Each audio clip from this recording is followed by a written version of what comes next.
Okay, perfect. I think we're set to go. So as a quick little intro, do you mind sharing your background with us, a little glimpse into what you do?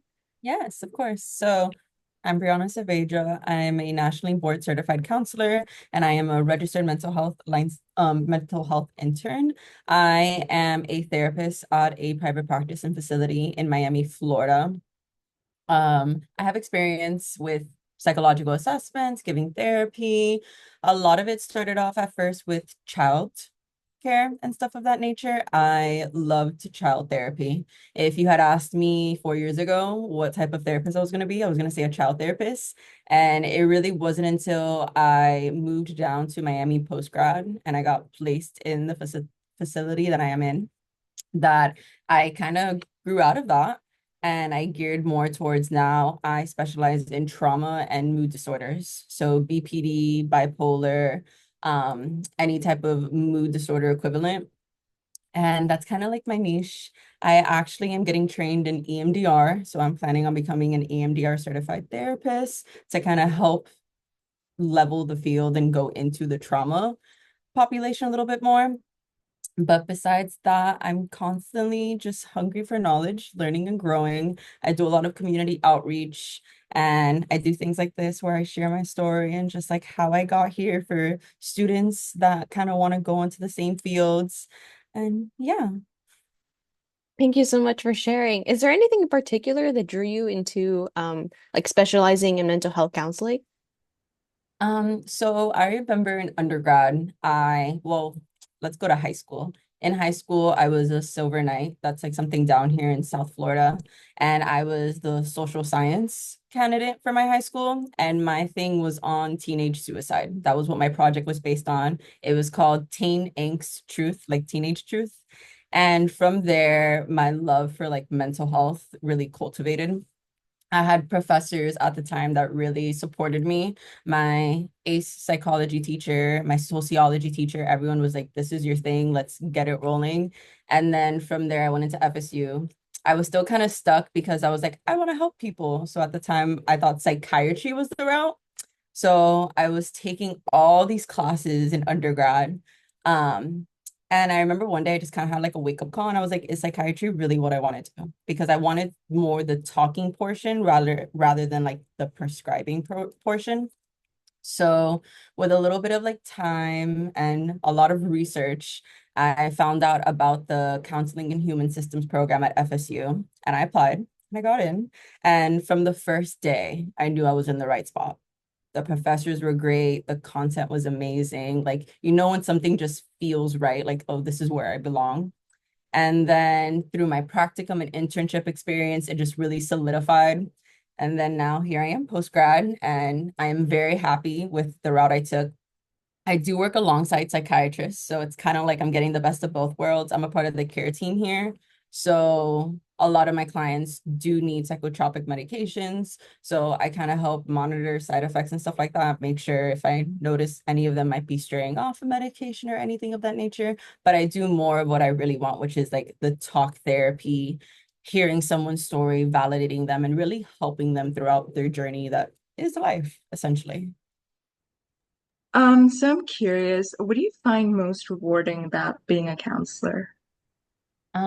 I think the most rewarding part, and I kind of get imposter syndrome every now and then whenever someone tells me this, like I make such a difference in their life, but it's whenever I realize that I am sometimes the only person that validates my clients or allows them to say their story.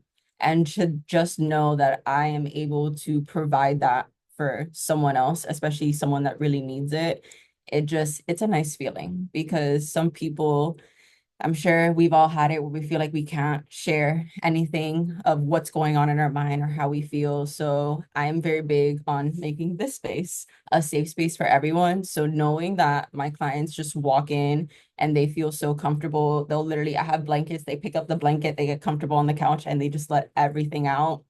And it's just so rewarding knowing that I've been able to make an environment like that where people feel safe to just not only be themselves, but express themselves and let themselves go completely.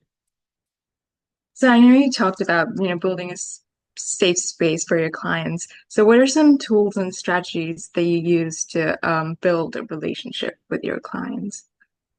Well, first session, I'm a big first impressions are very important, but I also know rapport is built. From the very first session, I tell everyone like this is your space. And because of that, like speak however you want. I always tell my clients, if you want to curse, if you want to express yourself however you want, do it. I'm not going to get offended at all. This time is for you. I'm also very big on allowing them to be a part of the treatment planning and how therapy goes. So I'm constantly checking in. I'm constantly asking my client, like, hey, do you like how I'm using this approach? Do you like this? Like, what are you feeling? Where are you at? I do a lot of check-ins.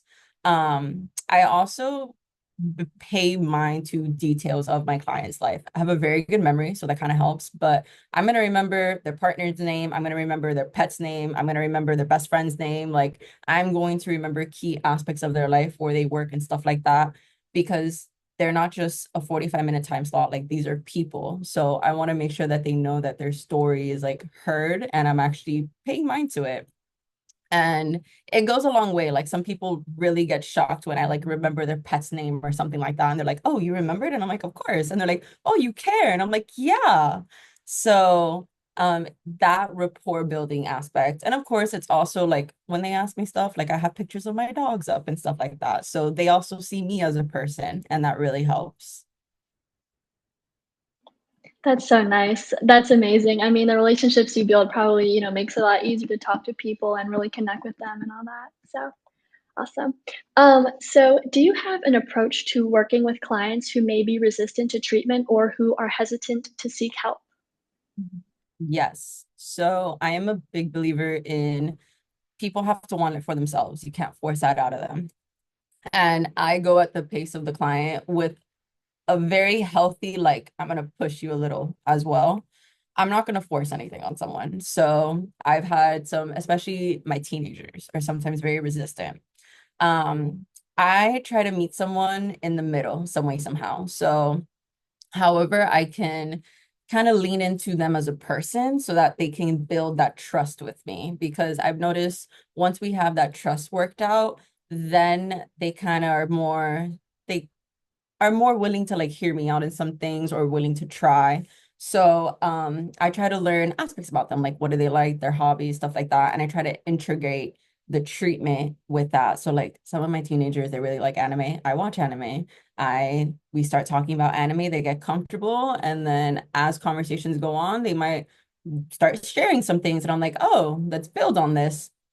With my adults, I let them have a lot more autonomy. So it's like, okay, we're here, how do you want to use this time? Like, what do you want to do? Because we can't just sit here in silence. So what are we going to work on? I kind of give them more of the driver's seat so that they don't feel like they're being forced into something. They feel as though it's them doing something. And really, that is the case. Therapy is really the person doing most of the heavy lifting. And I'm just kind of guiding them on where to go.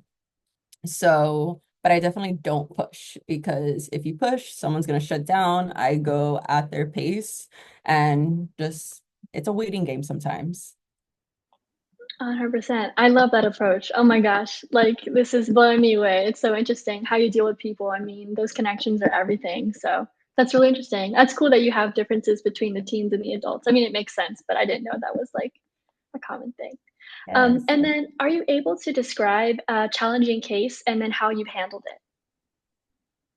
Um, I think, and this is just in general, some of the most challenging cases is, so you have clients that I always tell everyone self-awareness is like a double-edged sword. You have people that are very self-aware and they know what's wrong, but then it kind of stops there. It's like, okay, what now? And I'm usually good with the what nows, but I'm very eclectic. So I use a lot of different approaches, but I am heavily CBT based just because I do believe like your feelings, your behaviors, and your thoughts, they're connected. It's like a constant triangle going in a cycle. And so when you have people that are very self-aware, but then it's almost like their feelings are shut off, it can take some time, especially since I have a lot of clients that have experienced trauma. Those feelings are shut off as like a coping or defense mechanism that it is sometimes very hard to get that going again. So it's a lot of somatic work, a lot of sit with those feelings. Like there are times where I am really prying into clients and I'm like, tell me how you feel. And they'll tell me a thought and I'm like, no, no, no. How do you feel? And it does take some time because that is like bodily sensations.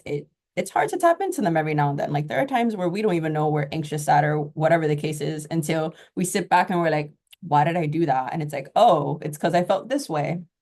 So when there's like that disconnect in thoughts and feelings and not really being able to assess, it can be difficult. But if you don't give up and you're very persistent and you kind of see which approaches work and you give it a lot of different tries, you do get there. It's a little trickier than most.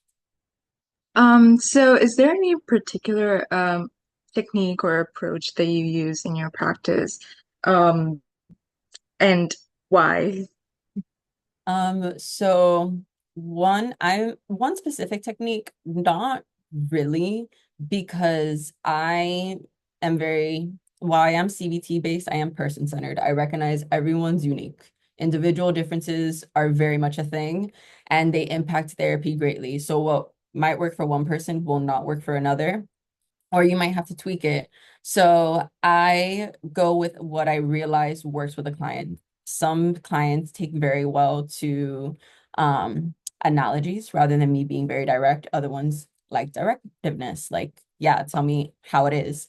Um, I do, though, very heavily stress like feelings portions.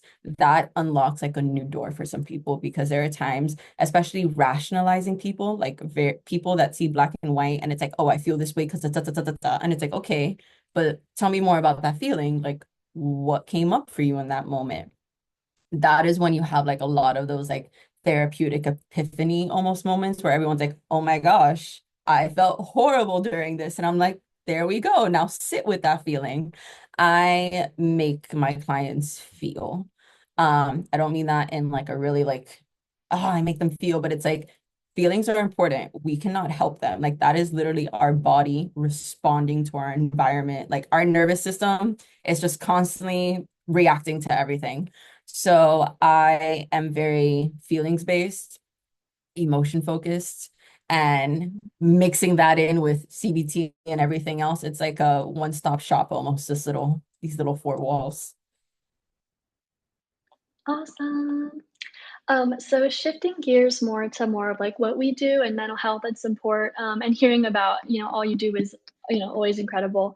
But we have a couple of questions about mental health and how you take care of yourself, if that's okay. Of course. Awesome. So what strategies do you use for self-care to prevent burnout? So burnout is very important. I experienced burnout very nastily spring semester of grad school. And from there, I was like, never again. I am very fortunate enough that I have employers that they are very big on taking care of clinicians as individuals and people. So I am lucky to have a place that I only work 4 days out of the week. I have a 3-day weekend.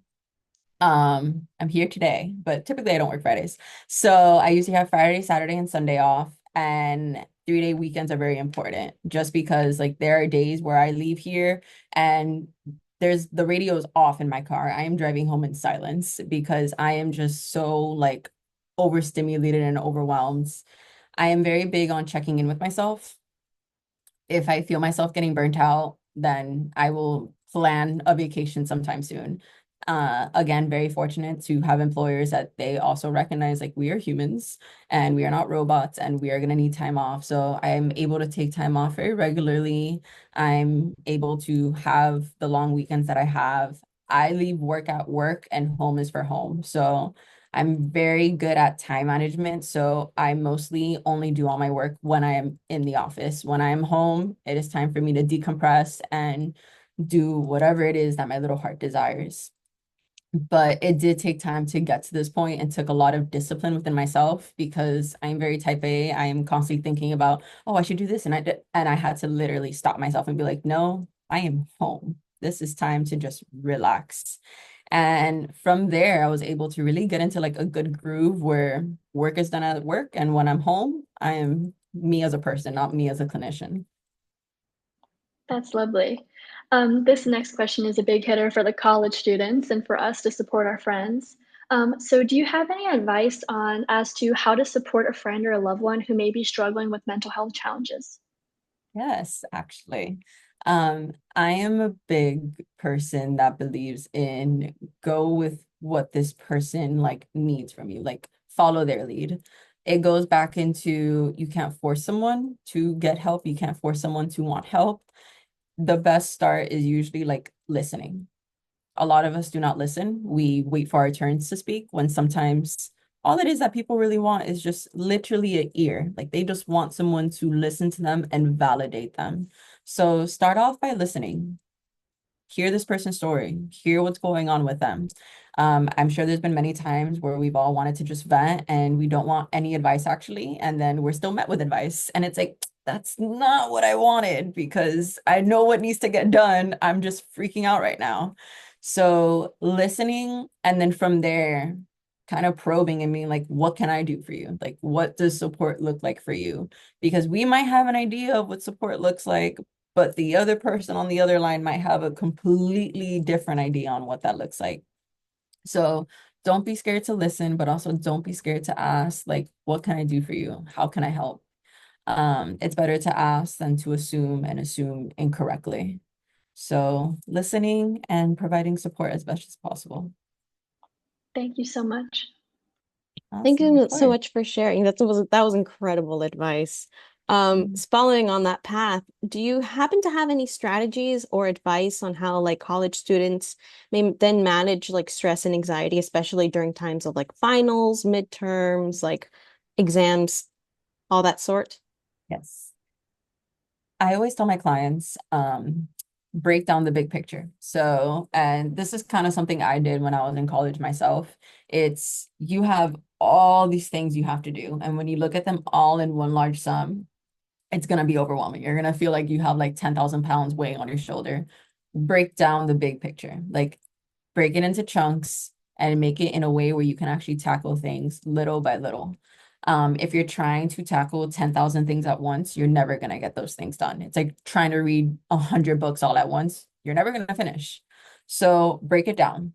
You can't control the future. We don't even know what's going to happen tomorrow. So take control of what can you handle right now, present day, like this second and this minute.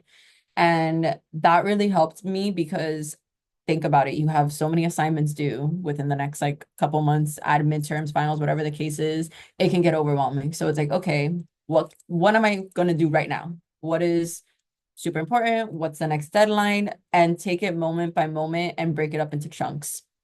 And then once you finish one task, then move on to the next. Forget about that long to-do list because the to-do list was already made in your head probably, but just pay mind to it when you finish one task and you have to move on to the next.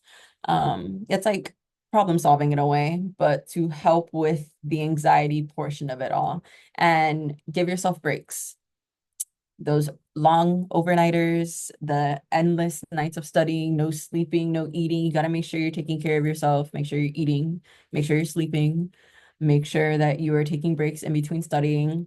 And yes, sleep is very important. If you don't sleep, you're probably not going to retain half the information that you're pulling an all-nighter for. So take care of yourself. Your physical health plays a large role with mental health, but also like performance. So I stress that very heavily too. Like you were not going to catch me missing like the gym to study because that was like my mental health like outlet right there. If I didn't go to the gym, I was going to freak out and probably like fail the exam. And that was like my stress reliever. So whatever your stress reliever is, keep it up, especially in those times when you find yourself overwhelmed with school. Thank you so much for sharing. I might take some of that advice myself. Yes. Um, Following on that same path, or do you believe that there are any like important skills that college students should develop in order to support their mental health during the 4-year course or the 2-year course of college? Yes. Checking in with yourself. College is so go, go, go, go, go that I feel like a lot of people go into autopilot almost. So it's like you're kind of just running on a motor and everything becomes so habitual that you forget to kind of stop and be like, hey, am I okay? Like, am I fine? Like, do I need anything? Assess your needs, because there will be times where probably all you had that day was maybe like a coffee and a bagel, and it's already like 11 o'clock at night, and you've had like 4 classes. So turn off that autopilot every now and then and check in with yourself and make sure that you are okay. Because the reason burnout happens a lot of the times, as I've noticed, is people go into autopilot, and when they finally like wake up out of it is because they're burnt out and their body's telling them like, hey, we need to stop this because we're running out of fuel. Like, we are getting tired. So checking in with yourself at the end of the day, like, hey, am I good? Like, do I need to take maybe a half day tomorrow? Do I need to sleep in tomorrow? Do I want to treat myself to some breakfast? Do I want to do this? Do I want to do that? Checking in with yourself is very important. Assessing your needs. We forget to do that. We are not robots. We are human. And I am always stressing that to everyone. Like, we have needs that need to be met, and we forget about them very often, especially when we have a bunch of goals that we're working towards and a long list of responsibilities. I Um, completely agree. Yeah. Sorry, I had a question. So you said that you like to prioritize your work-life balance, and then because you find it so overstimulating and overwhelming. So I was wondering, how does social media affect kids, teenagers, like people? Because we're social media is really an information overload. So how does that really affect people? And like, what do you think about that? I'm gonna say like a personal aspect and then also Mm, professional. I'll start with professional. How I have noticed is social media impacts people's decision making significantly lately. Like there'll be times where I'll ask a client, like, why are you thinking that about yourself? Or why do you think that would happen? And they'll be like, oh, well, I saw something on Instagram or I saw something on TikTok. And it's just like, okay, let's forget about the outside chatter.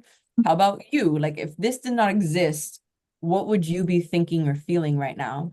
And it's playing a large role in how people decision make and like problem solving and just the comparison game. A lot of people compare themselves to what they see online. And I am constantly reminding a lot of people like, no one will ever post the bad about their life unless like that's what they do. Some people do. Don't get me wrong. Some people are very like genuine, but for the most part, everyone's posting like the best parts of their life, like clips, like, oh, they're going on trips here, they're doing this, their birthday, their nice outfits, stuff like that. So you're not really getting all of someone's life. It's also remembering like everyone's on their own path. And because of that, like you might be here, another person might be here, but the path that they took to get there can look very different from the past path that you took to get here. So since we're on different paths, since we all started very differently in life, we cannot even, it's like comparing apples to oranges. Like we are our own people on our own journey. So I've noticed it very much impacts like how people perceive themselves and view themselves and just like their overall thought process, especially with the information overload. Like everyone's always hyper anxious, like especially this week you had the hurricanes, you had the fires, on the West Coast, you had other hurricanes, so much going on. It's like it's a lot to take in. mm, And then from a professional, I mean, from a personal aspect, there are times where I literally have to tell myself, like, get off the phone. Very scarcely on my phone as is because I'm always like working. And then when I get home, I'm very in the moment doing something else. But like, I'm sure we've all had those moments where we started off watching one video on TikTok, and then next thing you know, an hour flies by, and it's like, oh, I just spent an hour on my phone. So that also is not good for your mental health, your well-being, especially late at night when you're like in bed trying to fall asleep, the phone screen's right here. It's just not good. It's not good for your attention span. It's not good for your mental health. It should be limited. Don't get me wrong. Sometimes social media is a great thing. It's great for information. It's great for like building some knowledge. Sometimes I've learned a lot of things through social media that I've never learned throughout my many years of schooling, but with like a balance to it. There's a balance to everything in life, and an over like too much of one thing is never good. thank you. Thank you for that. Of course. Thank you so much for all of the advice and for all of your answers to all of our questions. I think that is all the questions we have today and all the time. Is there anything in particular that you would like anyone to know who's like watching this recording later on once we publish it? Of course, I want everyone to know that there is some form of help out there for everyone. So I've seen it many times where some people have gotten like a kind of not the best experience with either mental health therapy, psychiatry, whatever the case is, or just getting support. And I want to stress that if it doesn't work out the first time or even the first few times, that doesn't mean you're not going to find a good fit, whether that's a counselor, a therapist, a doctor, whatever the case is, like I advocate for yourself. And by advocating for yourself, I don't just mean like talking to others and like making sure that you are getting the treatment you deserve, but also advocate for yourself by pushing yourself to get what you do deserve, which is care and support. So don't let those, if you've ever had a negative experience with a therapist or anything in regards to that nature, don't let those experiences deter you. If you need help, get it. It's like sometimes it's like window shopping or it's like dating. You got to find the right person, but advocate for yourself in all essence, like with people and for yourself, with yourself. Completely agree. Thank you so much for your time today, and thank you. Thanks for having me. You were wonderful to talk to, but I think that's all the time we have for today, and we hope to talk to you soon. Yes, of course. Message me Thank you. whenever. Thanks for having me. Thank Thank you you. so much. Thank Bye you. bye. Bye. Have a good rest of your Bye. day. Likewise.